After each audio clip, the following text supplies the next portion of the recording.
During the Pacific War, there were over 20 hell ships carrying untold thousands of Allied prisoners of war in their holds. They were torpedoed and bombed by our allies. The odds were against anyone surviving, and yet it was virtually a hell ship.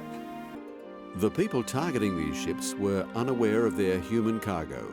What did it sound like when the torpedo hit? It's a big noise, and the ship lifts.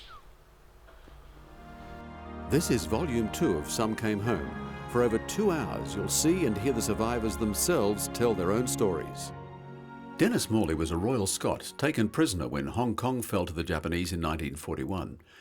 Who selected which prisoners were to be transported on the Lisbon Maru? The Japanese chose, our people would not choose. People had diarrhea, some had dysentery.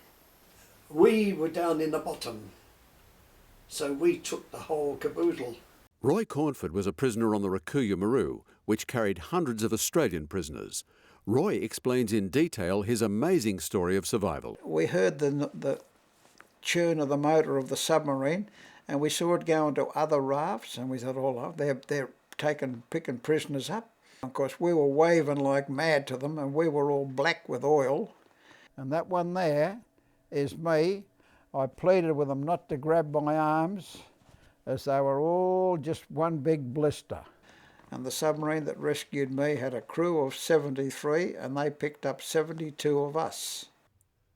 Cletus was transported on the Schindler Maru, which was torpedoed by the USS Paddle. How many prisoners were on the Schindler Maru? 2,000 to 2,200.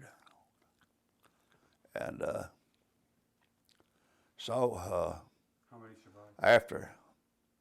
After the torpedoing, there's 82 out of that bunch. Survived, got out of it, swam to land. And now there's 4 of us of that 82 left. Cletus, what did the Japanese do about the prisoners whilst the ship was actually sinking? They threw grenades down in this hole where we're trying to struggle to get out, and they shot people down in there. I don't know, no telling how many they killed. Dr. Rowley Richards was an artillery officer and a medical doctor. Would you mind telling me what happened when a man died? I used to find it very moving, as I do now, to see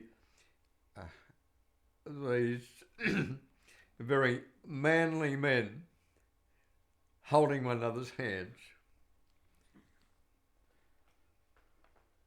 In the twilight of their years, these wonderful people finally agreed to be interviewed. I will be forever grateful to them for sharing their stories with us, because it was at times very painful for them to relive some of their awful experiences when they were so very young. We are losing this generation of people very fast now, and we'll never see the likes of them again. Listening to their stories and actually having the honour of meeting these people makes me very proud to say that I'm an Australian.